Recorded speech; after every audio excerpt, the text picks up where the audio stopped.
38, তা 38 যদি হয়ে থাকে তাহলে আমরা কেন 36 আছে? 36 এই কারণে হবে, আপনারা জানেন পেটিকোটের কোমরের একটা বেল্ট পার্ট থাকে, যেটাকে কোমর পার্ট বলে থাকি, সেটা 2 ইঞ্চি চওড়া। প্রশ্ন হচ্ছে সেটা 2 ইঞ্চি চওড়া কেন, 3 কেন হলো না, 2.5 কেন হলো না? 2 ইঞ্চি চওড়াটা হচ্ছে একটা স্ট্যান্ডার্ড মাপ, এর কম বেশি যদি হয়ে যায় সেটা হতে পারে ফ্যাশন, অথবা সেটা মানে ডিস্টার্ব বা আপনি অল্টার যেটাই বলেন সেটা হতে পারে। এখন এই ভিতর থেকে ভিতরে 36, কমরাসের পার্টটা আছে 2 ইঞ্চি, এই 36-এর সাথে 2 লাগলে হবে 38।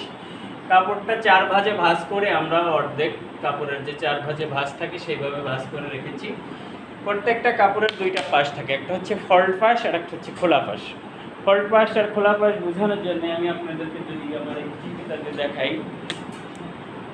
ফল্ট পাশ বলতে এমন ভাঁজ করা থাকলে যে পাশটা বন্ধ থাকে এই পাশকে ফল্ট পাশ বলা হয়, যে পাশটা এরকম খোলা থাকে এই পাশকে খোলা পাশ বলা হয়।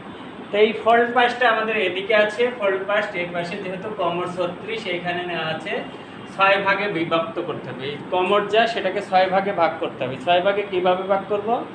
36 কোমর, আমরা যদি 36-এ 6 ভাগ দিই তাহলে 6 6 36, সহজে পায় না। যদি আমরা 36-এ 36ই কেটে ওটা যদি সেলাই করি তাহলে কি 36 থাকবে?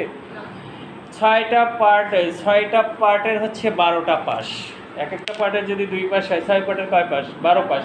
তো এক পাশে হাফ ইঞ্চি সেলাই করে গেলে 12 হাফে কত? 6 ইঞ্চি। তো 36-ই যদি কাটি 6 ইঞ্চি কমে যাবে, তাহলে তার 36 থাকতেছে না। তাহলে আমাকে কী করতে হবে? কাটিংয়ের আগেই 6 ইঞ্চি 36-এর সাথে যোগ করতে হবে।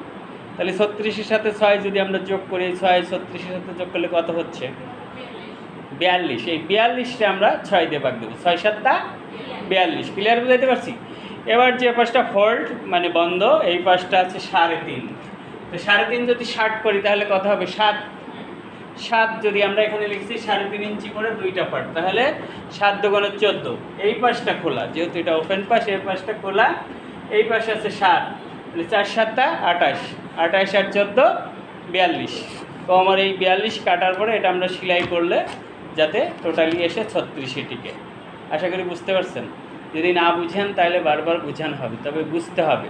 মনে রাখবেন এটা আপনাদের কমপ্লিটলি শিখতে হবে। এইটা আপনাদের না শিখলে কাজ শেখা হবে না। আর কাজ শেখার প্রথম যে ধাপগুলো আছে সেটাই। এবার আসছি আমরা কোমর পার্ট। এখান থেকে এদিকে চওড়া আছে 5 ইঞ্চি, এখান থেকে এদিকে লম্বা আছে 18। যেহেতু 36 কোমরের অর্ধেক 18 ভাঁজ করা আছে। 5টা যদি আমরা ফোল্ড করি সেটা 5-এর অর্ধেক কত হবে? 2.5। 2.5 থেকে যদি এপাশে হাফ ওপাশে হাফ সেলাই চলে যায় তাহলে থাকবে হলো 2 থাকবে না? এই 36-এর সাথে 2 ইঞ্চি যোগ হইলেই এটা হচ্ছে 38 হয়ে যাবে।